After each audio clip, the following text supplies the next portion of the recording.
Hello,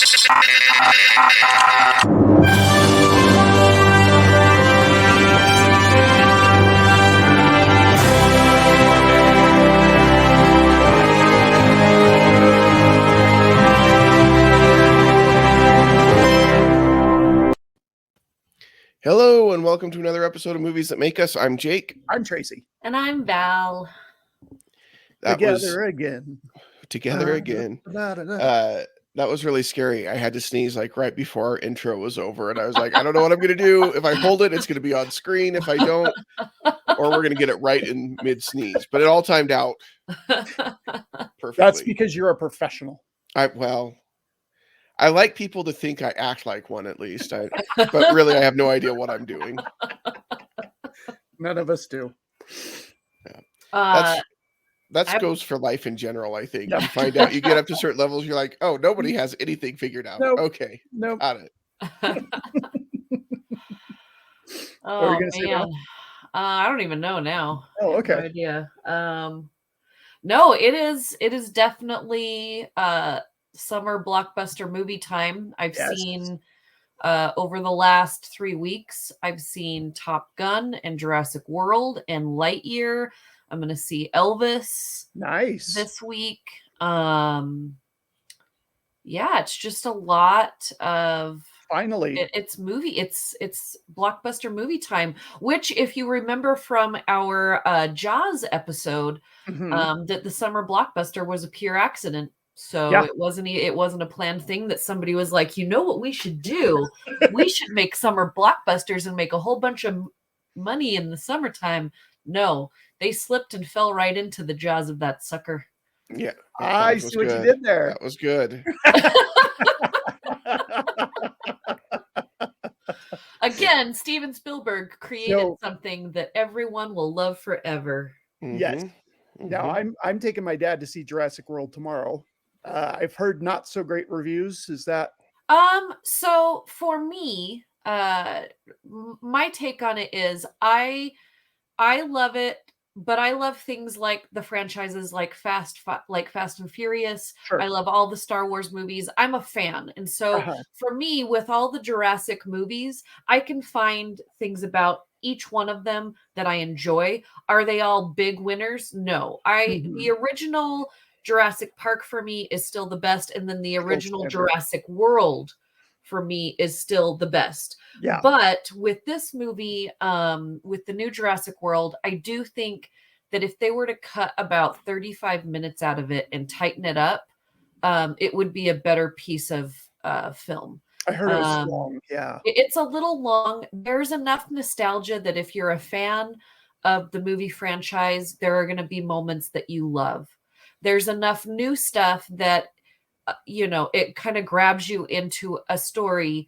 But then there's also some stuff that they do with it that I won't say right now because they try and do too many movies in one movie. That's the other thing I've heard. Yeah. The reason why I love Jurassic Park is because it's Jurassic Park. I'm not saying that you can't be inspired by other things, but like you're going to see Indiana Jones and Star Wars and Born Identity and Bond. And there's like a bunch of things that happen in the movie that aren't necessary. But I don't think it's the worst thing I've seen all year, and it's not the best thing I've seen all year. You're going to see big dinosaurs on a big screen.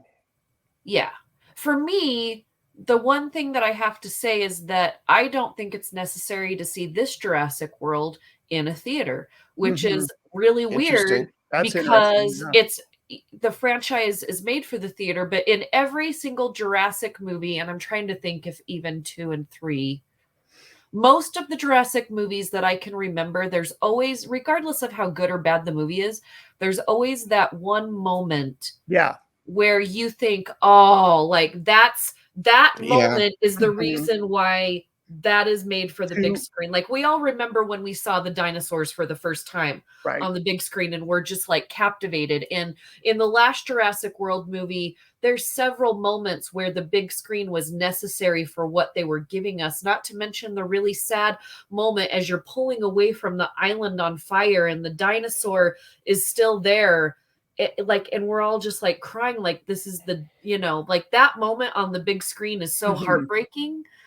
In this movie, there wasn't one moment where I was like, that big reveal, that moment was necessary for the big screen. Whereas like Top Gun, you get the nostalgia from the original, you get the new stuff from what's now, and then you get those moments that if you were to see them on a TV for the first time, you would have felt that you missed out on something. Yeah. And if you saw that, like there were moments where on the big screen, that Top Gun Maverick is the whole reason why the argument that a theater experience is still necessary, Right, and still important and still fun. Whereas this Jurassic World for me is a fun action movie that you could rent on a Friday night with the family and get the pizza and get the sodas and have the same put experience. it on the biggest screen that you have in your house and still be fine with it. Okay, real quick, how was Lightyear? Yeah, can you comment on Lightyear yet?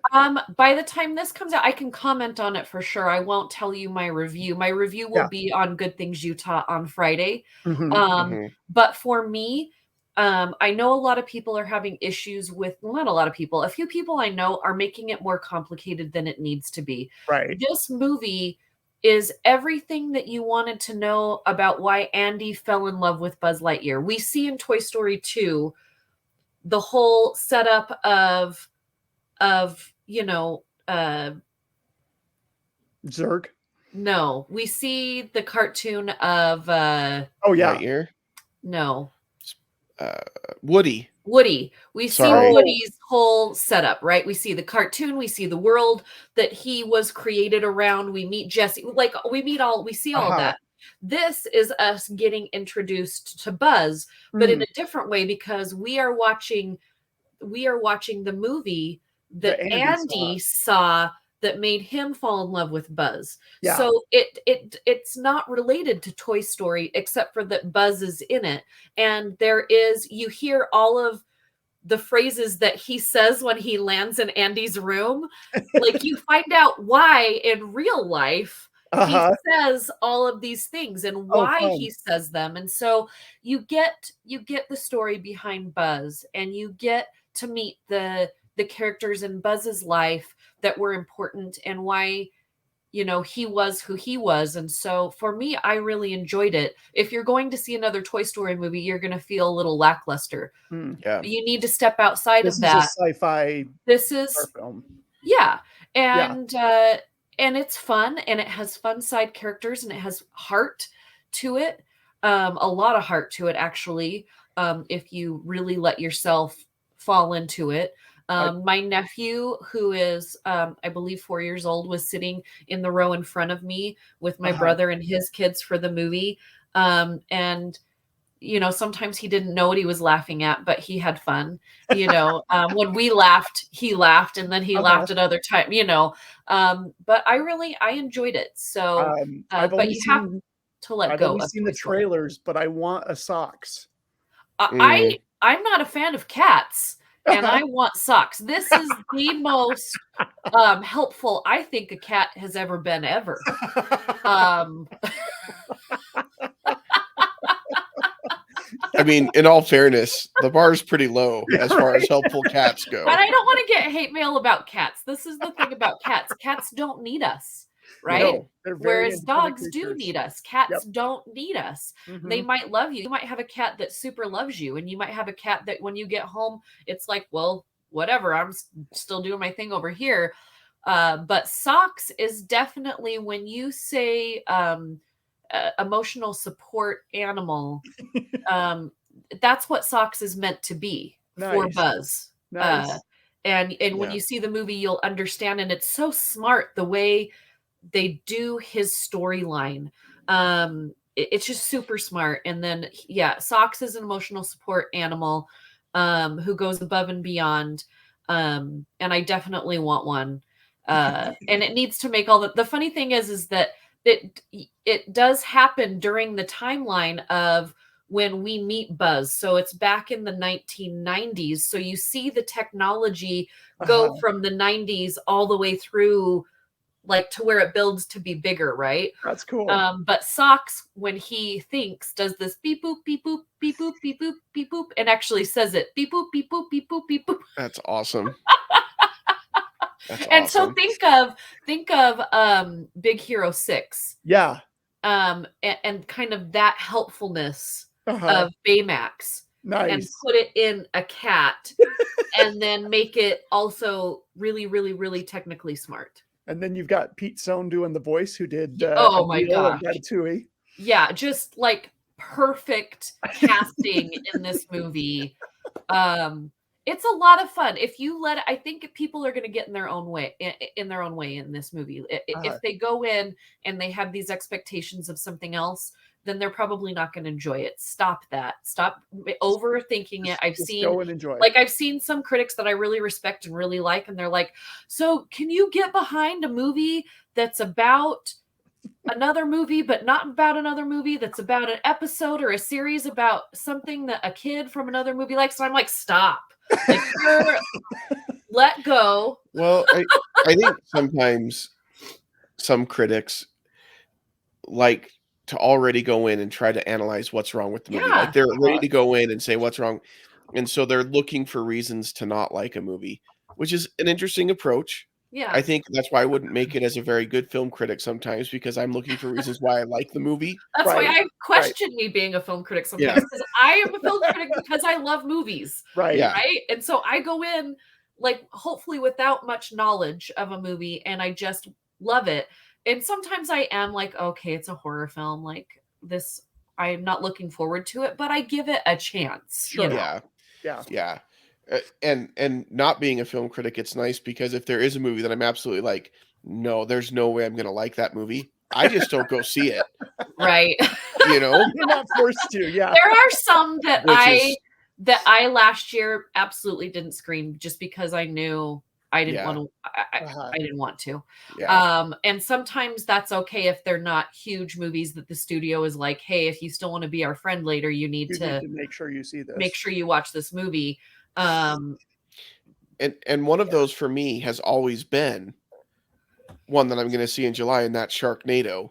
I've always looked at it and said, I just don't think I need to see that one, but I am going to see it because Tracy, what's happening in July with Sharknado and movies that make us?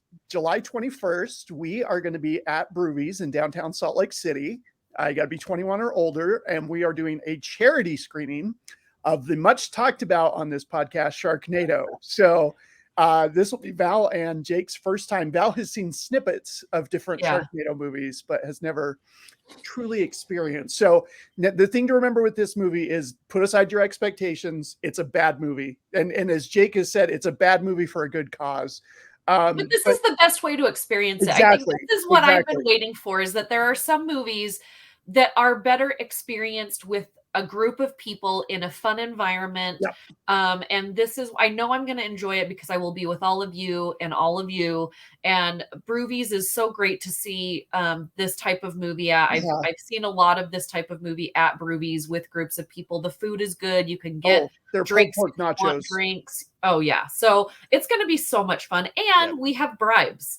Like we're going to be giving things away. We have lots of bribes. So we have Val's wonderful husband and tattoo extraordinaire has donated a $600 tattoo session for us. All the proceeds go to American Cancer Society. We've teamed up with FanX. They've given us a couple of Thursday passes along with autographed photos of Ian Ziering and Tara Reid. We've got some other stuff coming in. Val's got a lot of movies, studio swag. She's donating to us. I'm working on getting some other stuff. So it's going to be a fun night. It goes to a great cause, American Cancer Society, very near and dear to my heart. So I'm excited. Yeah, this will be a lot of fun. Plus you'll get to finally hang out with us. We want to see you. Right? It's been a while. We're going to give away free stickers. It's $15 at the door. That includes one raffle ticket. And then if you want to purchase additional raffle tickets to increase your chances to win, they're available there too. And it's all at the door. So you don't have to order in advance. Just come on down 7:00 Thursday, July 21st. And we would love to fill the theater that we're going to be in. We'd love to see all of you there. Yep. Now, Tracy, are we going to be doing stuff before the movie starts? So do they need to get there a little bit earlier than 7, or 7 is what time we start doing the fun and we start the movie whenever we want to? Yeah, we've got the theater from 7 to 10. So we'll probably do a little, let people order drinks and order food and put in their raffle ideas and hang out in the theater. And we'll kind of be bouncing around, talking to people and stuff.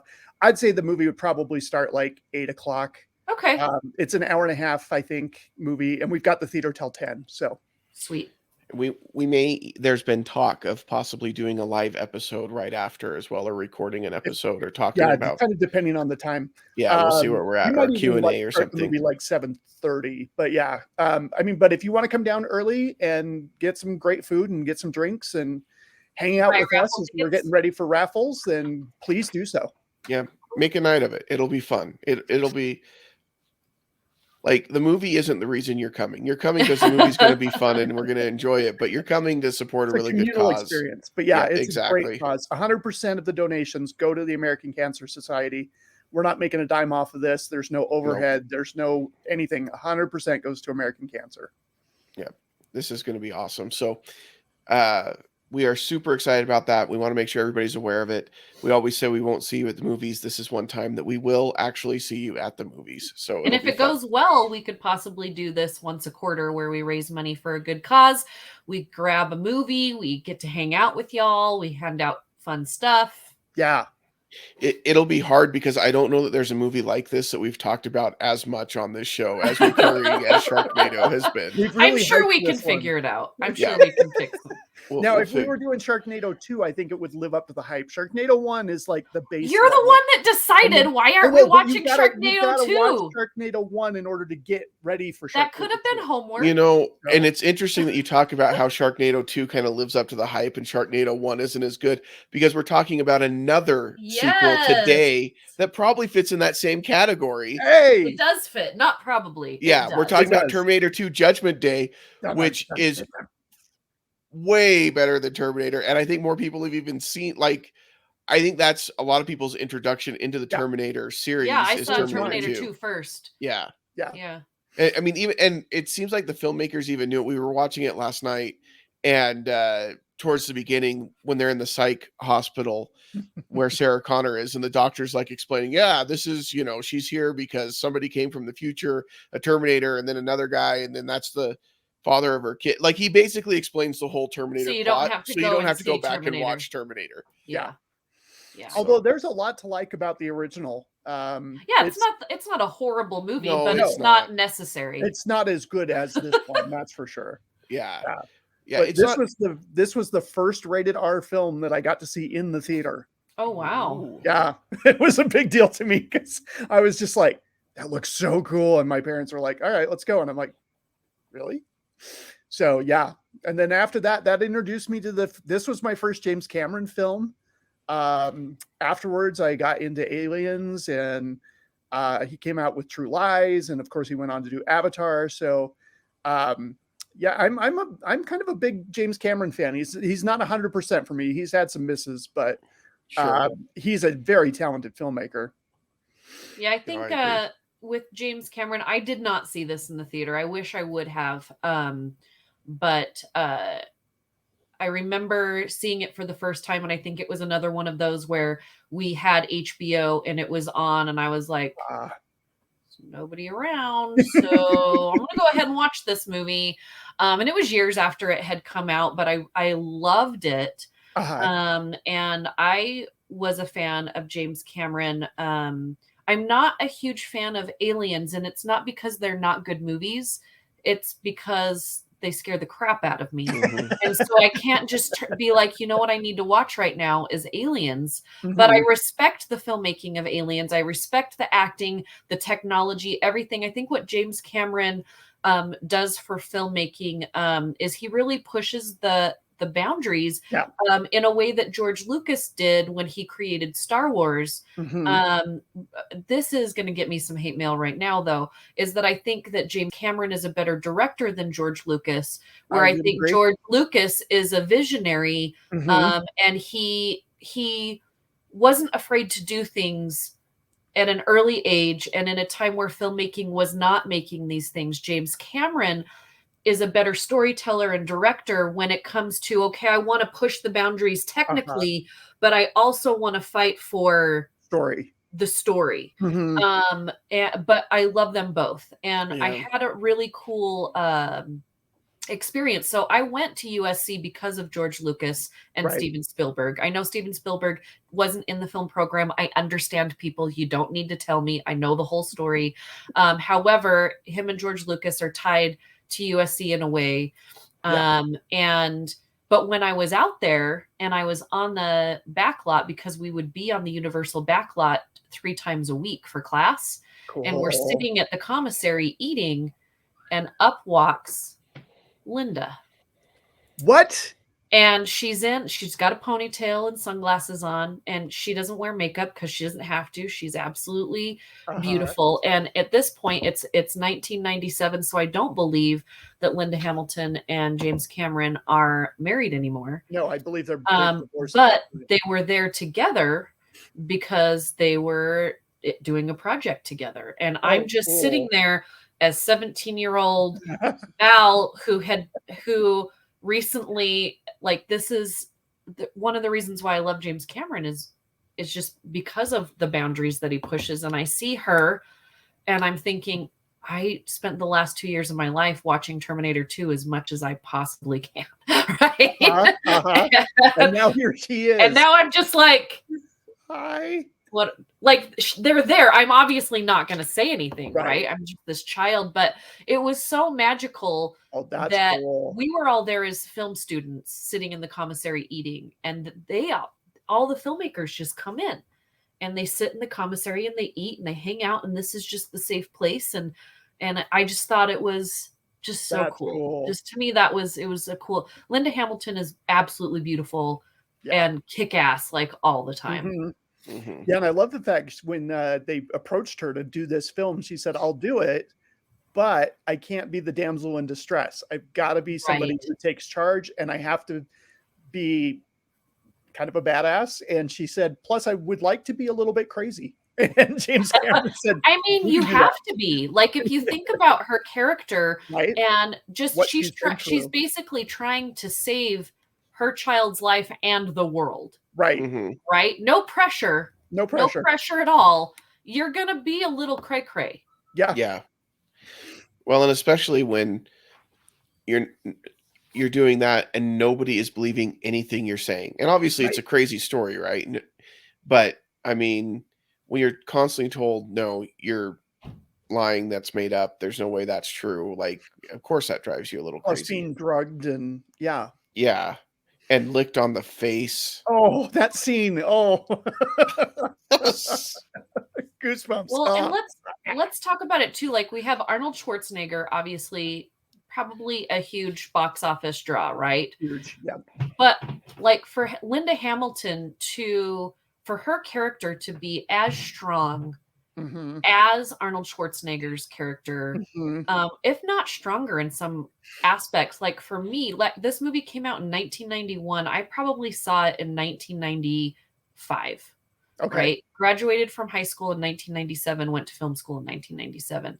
For me to see Linda Hamilton on a big screen, basically running the show. You know what I mean? Like, yeah, you have Arnold Schwarzenegger who is there, but every time her character is on screen, she is taking charge. She is making decisions. Sometimes she might be a little crazy, but it's all believable with the situation that's going on. And then you have Edward Furlong, who at the time, I'm pretty sure him and I are the same age. Yeah, around the same age. I think he was 15 when they were filming this. 14, yeah, so he's a little bit older, but like, not when you're not by much, you're thinking, okay, now you've got this kid who is also put in these situations. He might not even have been that old. He might have been 12 or 13. I don't think he was when they filmed it. Let's see. So this movie, as much as it is, and I'm looking right now, I'm online, and it's rated it's the top 29th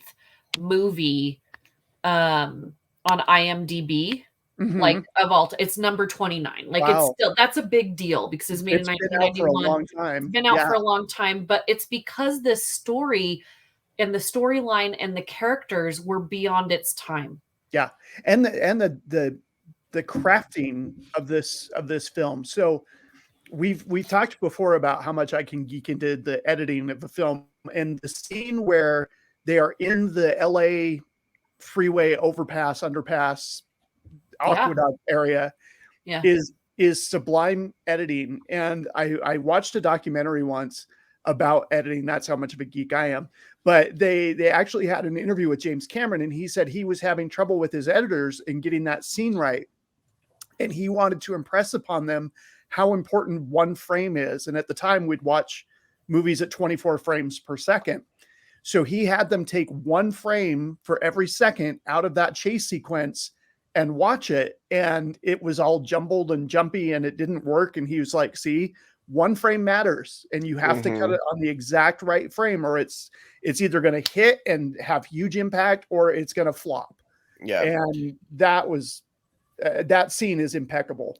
It's funny, we were watching it last night, and it was later at night, and, um, my wife had kinda dozed off as the chase scene was starting, Uh-huh. and then she woke up, like, in the middle of it, she's like, "Are they still doing the same chase scene?" I'm like, "Yes." It's like, "This is a long chase scene." It is, but it's It also is. one of the most famous chase scenes in all of cinema. I mean, it Yeah. is incredible from start to finish, and you don't feel like when you're watching the movie that it is that lengthy. You might if you doze off in the middle of it because you're Right. super Right. tired because But whatever, but but if yeah, it is really good.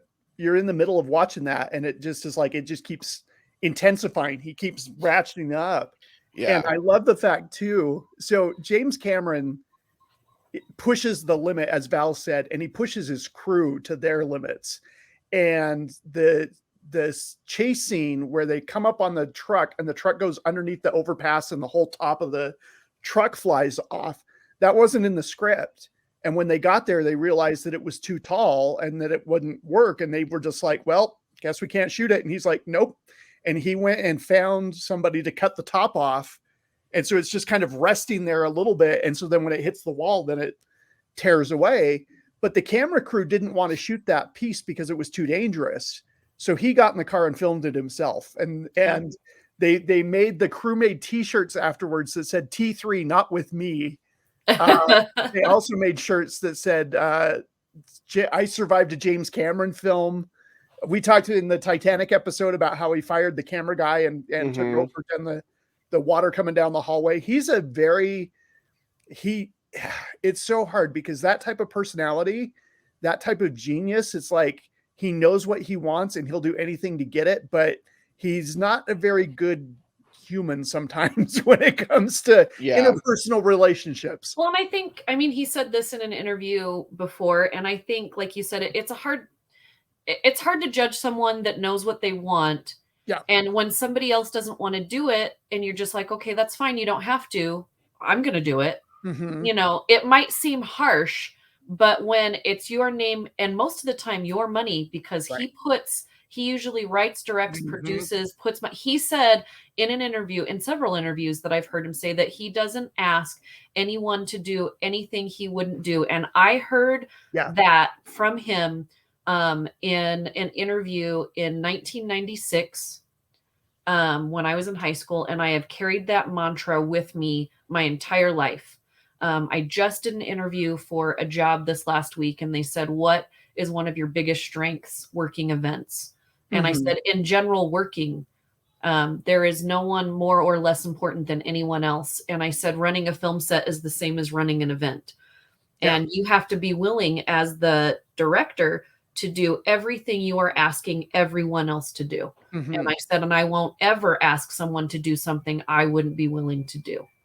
And that gives me a lot of respect for him. Yeah, it might seem a little harsh every once in a while when you're on a set and you're like, I don't want to do that, or that can't be done. And he's like, fine, then you don't have to do it. I'll do it. Yeah, Mhm. it's harsh. It's, you've put as much time and heart and effort into it up to this point, and now he's just going to take it from you. However, he also in his mind is trying to push filmmaking to a place where people don't have to say you can't do that anymore. Right. Mhm. Right. He wants the next level to, you can, Mhm.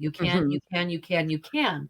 And it does take a certain personality to push. That's why athletes seem Right. like Right. they're dicks sometimes, Mhm. because they have to push past where other people will Everybody say, I I'm out. can't. Yeah. And so I respect him, and I understand why people think he's hard to work with, but he also has helped people But the results. reach places in themselves that they haven't been before. When we talk about Avatar, finally, when we talk Mhm. about the next Avatar, I want to have someone on with us who worked with James Cameron That would be directly on awesome. Avatar 2, and what he got to learn as a new filmmaker on that set. Oh, I'd love that. So I Yeah. get it when people are like, "Oh, he's hard to work with." He's not Mhm. Alfred Hitchcock. Alfred But Hitchcock was hard to work with. Yeah. James Cameron pushes the boundaries, but But and it's like you said, he's really a cinematic genius. Like, he has developed cameras. Like, he was one of the main people of pushing the IMAX and getting that smaller and more compact. And he's invented like different lenses, and he's led the way in undersea filmmaking. I mean, it's insane the amount of stuff that he's done. He really is a yeah. smart guy, but he doesn't have the best personal touch. Yeah. Yeah. His bedside manner Yeah. is Little- a little little to be lacking, desired. but sometimes, like, you think to yourself, but would these things have happened if he was a nicer person? Right. Right. I don't know that they would. I Mhm. agree. So I don't know. But yeah, Terminator 2 for me, I think we didn't say it in the beginning, but the reason why we're covering this movie is because we're covering summer blockbusters, and some of the biggest summer blockbusters we're going to cover over the next several weeks. And the fact that, again, this one is, I'm looking at IMDb, outside of summer blockbusters, just movies in general, it's number 29. Yeah. And the fact that it's a summer blockbuster, it Mhm. was a blockbuster hit, which it made a lot of money. It's a sci-fi movie with robots, and it's an action film, and it won 4 Oscars. Yeah. Name another movie that hits every single Mhm. one of those categories that has won 4 Oscars in the whole season. In the sequel. In the sequel even, but like that type of movie usually doesn't get nominated, but it won 4 Oscars. And in that award season, it was nominated for 37 awards total in the award season, and it won 33. Yeah. 4 of the 6 in the Oscar. Yeah. Yeah. And I mean, it holds up so well. I mean, the effects at times look a little dated, but they still look cool. Mhm. Yeah. It's kind of like, yeah, we could probably, that it's a special effect, but at the time it was mind blowing. It's like, how in the world did they do that? And he's really pushed the limits on the effects. Yeah. I mean, it's just great, Yeah. but it still holds up so well, which I love. Well, and it has become so iconic too. I mean, there's so many lines from this movie. Yeah. Whoever wrote the script, and I know he was part of the writing team, I think he co-wrote it. It was like, let's see how many one-liner quips we can just give Arnold in this movie. Because Well, I like think everything he says is just like, oh, that's so quotable. Like, Mhm. because it is, the Yeah. I'll be back, or I need your Your motor, clothes, yeah, your your clothes. motorcycle, your clothes, and your boots. Yeah. Like all the stuff that's in there, it's just one Hasta la vista. trust me. Like baby. there's just no Well, and I think problemo. so William Wisher is the other person who wrote it with James Cameron. And William Wisher, if you look at his bio, where he did the Terminator, he did Terminator 2, he did Judge Dredd. The scripts that he writes, he understands that the characters that are going to be the main characters in these movies, they're not there to win Oscars for their dialogue, right? They're there to have those one hit moments that move the movie along, that make you as an audience member, you need that. Like in an action film, it's always like, think of every action film you've seen. You're always going to remember in the good ones at least one line that if you said it at any other time, at lunch with your friends, it's just going to be silly if this movie didn't exist. But in that moment, it now makes that line just incredible, So- Oh, right? yeah, for sure. Why did it have to be snakes? Yeah. Yeah, exactly. And it's like people, I don't think they give writers like that enough credit Mhm. because Oh, no. it's Yeah. not Shakespeare. It's Right. not, whatever. But we pay money to go to the movies to have that release. And the action film, it's my favorite genre. And when you go, you're having that moment. And even like in Top Gun Maverick, that we just saw, Right. yes, there are some touching moments. But there's some funny But moments. the moments when it's those one-liners, That's a Mhm. kill. that's That's a kill. that's the moment that we love because Yep. we want to be the person in real life that can be standing with a group of people. We drop the one-liner and now we're the hero. You know what I mean? Like, Yeah. Yep. Well, and I think about it, and this film in particular, there are so many of those lines, which is brilliantly done. But you hear them in so many different pop culture references. I Oh mean, yeah. The Office, Wayne's World. You've got the T-1000 showing up when he pulls him over, and that's the cop that pulls him over, and just like over and over again, this movie keeps coming up in the public consciousness. I mean, Wayne's World was a couple years after, but you look at The Office, that was a decade and a half after this movie came out, yeah. almost 2 decades, and they're still quoting it, and they're still, and it still happens. I mean, that just shows you how much this had an impact on the public consciousness at the time. And I think Yeah. one of the things that really works with this movie is the actors are all 100% committed to their roles for this. Like Robert Patrick is a freaky looking guy. He's kind of good looking, but yet kind of freaky. And then the way that he like moves his head, he said he based his head movements on a bald eagle and he based his body movements on a shark. So and he trained really hard to run really fast with no expression on his face, so it looked like it was effortless. So he's breathing through his nose, not breathing through his mouth at all, and he got to the point where he could catch Edward Furlong on his motorbike. Like he could run as fast as that motorbike would go. Wow. They actually had to slow him down for a couple of scenes because he was just too fast. And then you've got Linda Hamilton, who is just so good as the overprotective mother. And there's there's just little moments like when when she sees John for the first time and she goes to hug him and you get this shot of John's face and it's like, oh my God, I've been waiting for this for so long. And then she's checking him for wounds and it's like, I'm fine, and it's a little moment, but it just works so good. Well, it's interesting you talk about the movements that he made, the bald eagle and the shark and the running without an expression. Like those in the moment, you don't realize that that's what's making his run so creepy. Is that there is no expression. He's not breathing through his mouth. And when you're watching it, you're like, oh man, he looks like a robot running, and you don't really know why until you break it down. You're like, that's it. That's what makes the difference. Yeah, and he does make it look effortless when he's chasing that police car out of the parking garage. It's like it's creepy because you're expecting somebody to be like, their eyes are a little bigger there, but he's just like, boom. And like you both said, just talking about this is that there are a few things that date this film, but as you're watching it, you're seeing exactly how it has influenced all the films that you have seen since.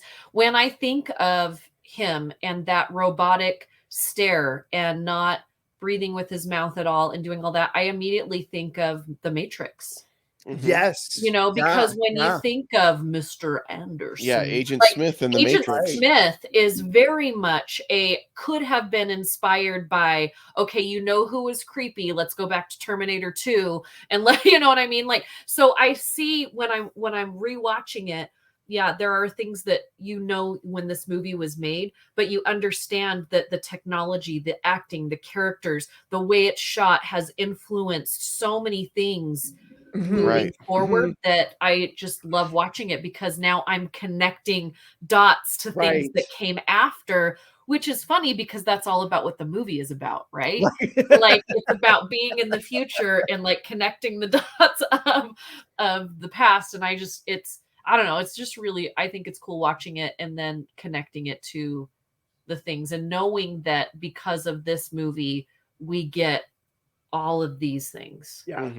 And the thing I really like about that, Val, is that like there's so much computer generated effects in this movie, but there's so many physical It's a pieces. good that they mix. do. It's a good mix. So like when the T-1000 gets frozen, they did 2 scenes of that. And one was Robert Patrick, and they buried his legs in the set. Like they cut holes in the set so that he wouldn't have his lower body.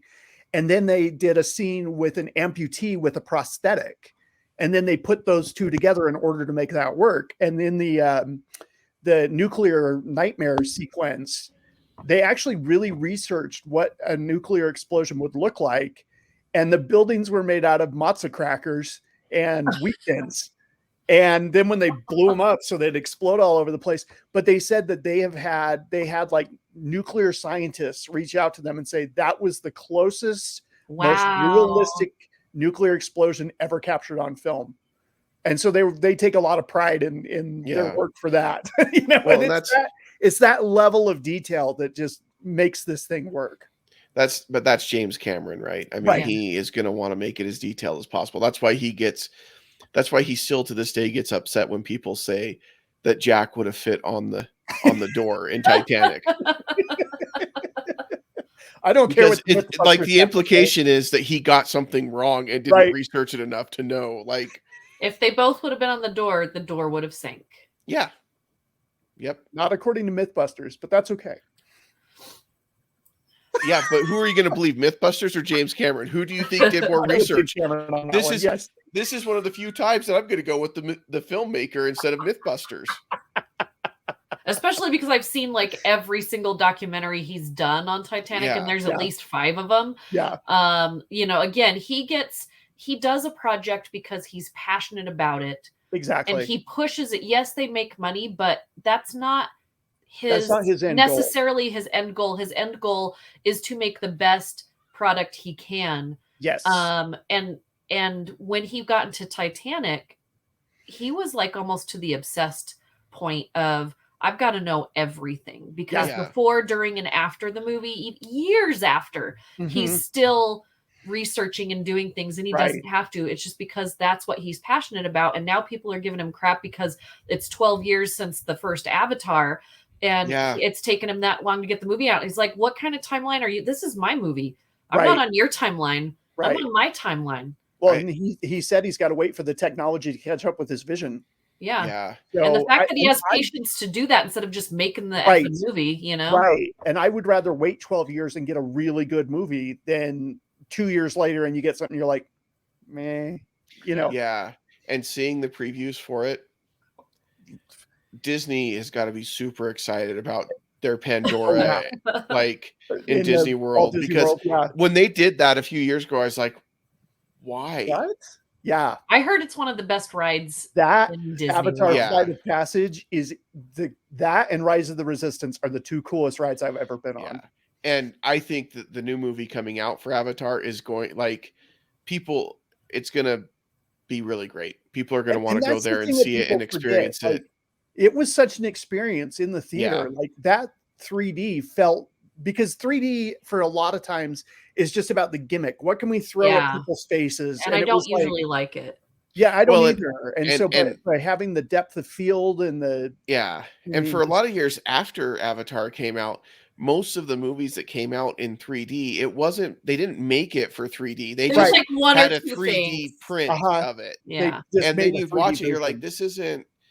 And it really used to bug me a lot because I wear glasses normally. I've switched to contacts recently, but when you're wearing glasses and you've got to wear 2 sets of glasses to watch a movie, you better make that experience worth it for me. Yeah. I know Cameron's working on non-glass 3D technology, which I have no idea how that works, but he's working on it. So, yeah. Well, when they had us watch that, they had the film critics come in the day that the trailer, or a day before the trailer came out, and they had us watch it in the theater with 3D glasses so that we could in IMAX, so that we could. I don't think it was was it? I don't know. I think it was. I think I heard that. I don't remember. That was such a long time ago. So many movies ago. But he wanted us to make sure that we had the vision to talk about the movie coming. And there are haters. right? Sure, There are haters sure. that hate the original movie, that compare it to all this blah blah blah other stuff, and they're not going to even give this one a chance. For me, the technology is why I love it.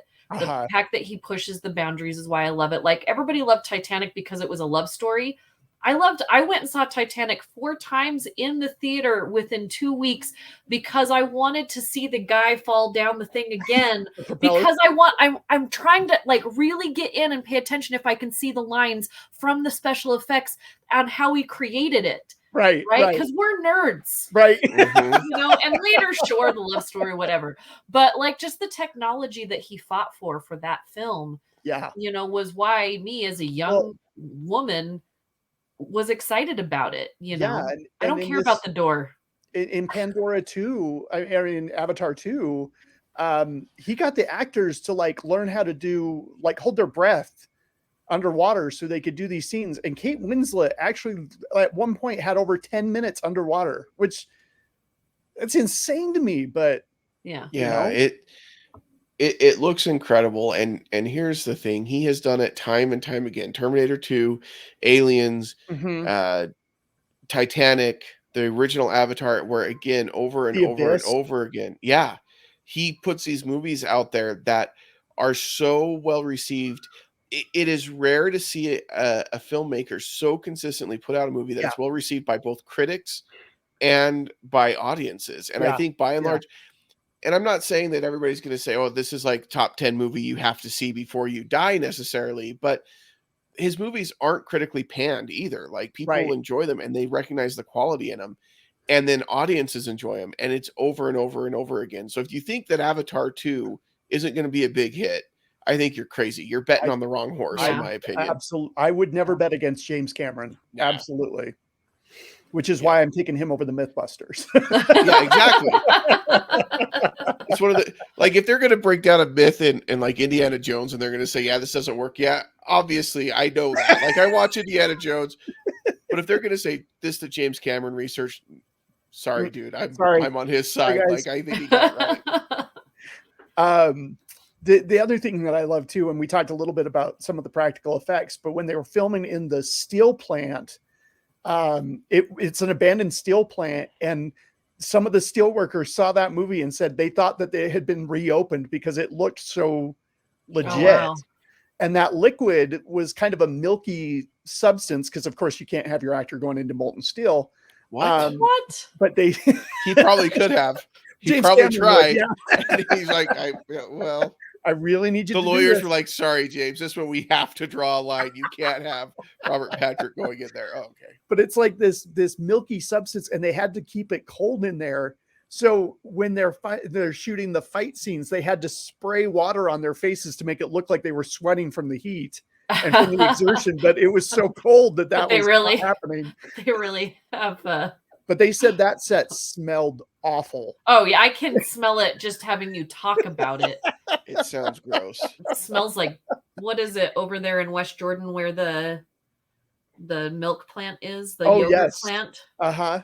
That's what it smells like. It Yeah, smells like yeah, the I can yogurt see that. plant. Yeah. That doesn't sound good at all. But Jake, I would say that this is probably in the top 10 of sci-fi movies, if not maybe the top 15. But if you're going to go within the genre, then yeah, I would definitely put it as one of the best sci-fi films. I would agree with that. I think when you take the whole thing consider, and what are you going to use to rate your top 10 films in any genre, I guess. But for Yeah. me, if I'm looking at quality, I think it's got Impact. high quality. I think the story is pretty great. I think the acting is great considering who's involved and everything. I think it's really well done. But also just the impact that it had. I mean, there's not a lot of sci-fi movies that have had as big an impact as this. I mean, it's in the same realm as Blade Runner, as The Mhm. Matrix, as those kind of movies Mhm. where if you haven't seen the movie, you still know a quote or two from the movie, and you know the what it, idea behind you it. know the storyline, even if you've never watched the movie. Right. Well, and they proved that when they put out the first poster for Terminator 6 is just a picture of Sarah Connor Yeah. with short blonde hair and sunglasses on, and everybody knew That's all you need. what was Yeah. coming, because that character is so iconic. Yeah. And you knew it was going to bring a big punch. Like Yeah. you just, the only reason I went to see that movie is to see Sarah Connor kick people's 100%. Because I being a huge Terminator nerd, like I love T2.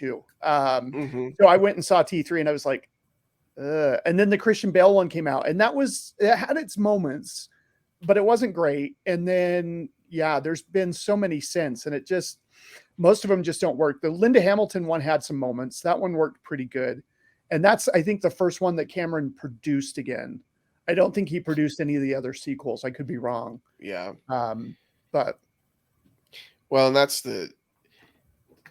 it's an interesting series to look at as a whole, because you've got Terminator, which wasn't the big hit that Terminator 2 was, and then Terminator 2 comes out, and it was a niche hit, and Terminator 2 comes out and puts it on the map. I mean, and then the studios say, okay, with or without James Cameron, we're going to keep making these Terminator movies. Cash cow here. Yeah, and it just goes to show you, no, there are more to these properties than just the robot and you take away some of that stuff and it's just not as good. It's like trying to do a Guardians of the Galaxy without James Gunn. It's just not going to work well. Or a Star Wars film without George Lucas involved somehow. It doesn't work as well usually. As Jake's get the hate mail. I don't care. We just want to get mail in general. Talk to us. Why don't you want to tell us anything? I don't understand. I don't understand why we live in a society now where I can't express an opinion and let that just be my opinion, and have someone say, I don't agree with that opinion, and then move on with their lives. I mean, if it helps, most of the time I'm not even paying attention to your opinion, so it doesn't influence me at all. That wasn't meant to be rude.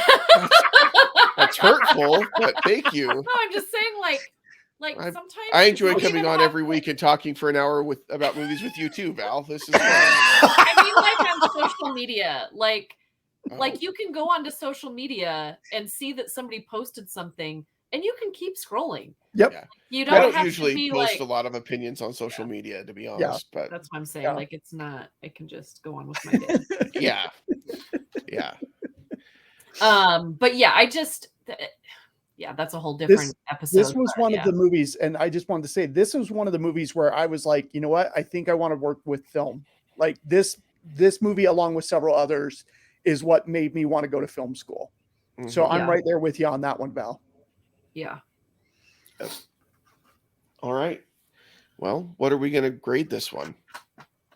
I'll go first on this one. I haven't been first for a little while. I think the story is really smart and well thought out. Even in the loophole of time travel movies, you're always going to have those little, but I feel like they do a good job of explaining a lot. I love the ambiguous ending, which Cameron wanted a very concrete ending where Linda Hamilton, Sarah Connor had a grandchild and John was raising the kid, and they felt like it was too happy, so they cut it. So I like the ambiguous ending. The special effects hold up really, really well. I mean, even watching it last night, and it made me think of watching Avatar, because if you see Avatar on cable or something on the weekend, the story may not be as good, but the effects still really hold up. Quotable lines. It's got a killer Guns N' Roses track on the soundtrack. This one is a big one for me. I'm going to go A. Wow. For me, it's good. It's a solid movie, and I think it's one that if you're going into the action movie genre or sci-fi genre, you need to watch this movie at least once. I think it's a must-see. But I think it's starting to show its age a little bit, even though most of the effects still really hold up. I do love that every time travel movie in the 80s and 90s, time travel involves electricity and lightning of some sort, and that's just the way it goes. But it is still fun to go and revisit. It's a B+ for me, which is still a really solid grade. Absolutely. Yeah, it's a B+ for me as well. It's a solid kick butt action movie that has everything that you love about a good summer blockbuster. if it were in theaters today, like I wouldn't feel bad spending money or time on it. Like it's one of those that I would definitely go see in the theater if I had the opportunity to do so. It's inspired so many other great action films.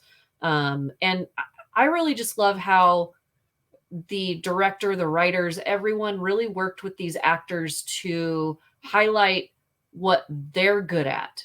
Yes. When they cast this movie with these actors, they made it seem like no one else in the world could be any of these characters. And I think that's when you know that you have a cohesive project and not just a project that cast actors and made a movie, right? We see those all the time. And for me, it's iconic. But definitely B+ for me. I'm distracted by the screen in the background because I keep doing some kind of like, I do that a lot too. I don't know what we're talking about, but I'm doing some kind of quacky quack. What episode is that? But I think this is Revenge of the Sith episode. I was gonna say, of course. So duck hands, it would be exactly what I'm doing. Yeah, I think every time anybody talks about Star Wars Revenge of the Sith, it's duck By the hands. way, really quick, speaking of Revenge of the Sith, the two guys from SpongeBob SquarePants dubbed the I have the high ground sequence. Yes, SpongeBob and Patrick, and it is so great. You've got to post it on our page. When he gets sliced and he's rolling down to the lava, then Patrick's like, ooh, ooh. but it's SpongeBob going, "You were the chosen one." So funny. It's really good. Oh my gosh, you got to post that on our page, please. Okay, I'll do that. And then really, really quick, Val, you made me think of this when you said that you made it feel like this actor could not have been cast in any other role. Did you guys know that Miles Dyson was originally pitched to be Denzel Washington? Oh, interesting. They wanted Denzel, and Denzel said, all the guy does is look scared and sweats. I don't think that's something for me. Which I totally agree with. Yeah. I think that's smart as an actor. Like, nope, that's not the character I want to play. And but that residual money, not that Denzel needs it, but still, Yeah, I know. He's doing okay without it. He's doing all right. I think Denzel's all right. To continue this amazing action-packed summer blockbuster hit, next week we're going to talk about Shrek. Totally different kind of summer blockbuster, but still a really big summer blockbuster. Very, very big summer blockbuster. And it changed animation. I mean, it was huge. Well, I just love how totally different the summer blockbuster hits are. And that's why I love a good summer blockbuster, because depending on what kind of film you like, if it's good and they put it there for a reason, and believe me, there's marketing and research that goes into what movies are going to go in those slots. And the fact that we have Terminator 2 and Shrek in the top summer blockbuster list is just cool. It's just cool to me. It's odd, but it's cool. We come at you with left curves. You don't even know where we're coming from, and then all of a sudden, bam, Shrek. Yeah, Shrek. Out of nowhere. Musical. I should wear that green shirt that you've got on the screen behind you. Yeah. It is really bright green. It's bright not just coming through on the camera. It is. I'm looking at that going, that was probably we could use that for a green screen type shirt. Yes, it would just be a floating head. Please don't. Next time. If you want to know what we're talking about, you can go back and watch our Revenge of the Sith episode. Yeah, yes, absolutely. I thought it would be fun to tease people with our older episodes. Yeah, I like that. Yeah, I like it. I also think you're testing our ADD, because like, how am I not supposed to be distracted by the fun? I won't do that. No, I love it. No, I love it. I just think you really you thought highly of our of us, and not being like shiny. Well, this was before I knew that you didn't listen to any of my opinions, Val. So now that I know that you just ignore me on the show, I'm going to do all sorts of weird stuff. I don't ignore you. I'm just going to sit back and eat popcorn. That's right. I was trying to be a jerk like all the other people on the internet and be funny at the same time. Which, surprisingly, for most people on the internet, also doesn't work very well. To be funny and a jerk at the same time. Touche. Well, thank you everyone for listening and watching. If you have feedback for us, you can send that to podcast@moviesthatmakeus.com, or you can comment on any of our posts on social media. We would love to have you comment on our videos and share it with others. That would be awesome. If you haven't subscribed to our YouTube channel, please do that. And most importantly, July 21st, 7 p.m., Brewvies, downtown Salt Lake City. We want to see you there. We want to see as many of our friends there as we can.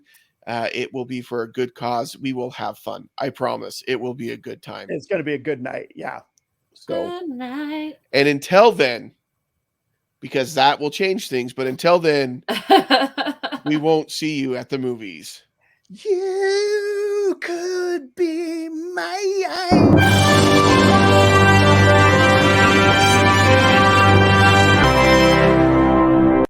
This has been a Stolen Droids Media production.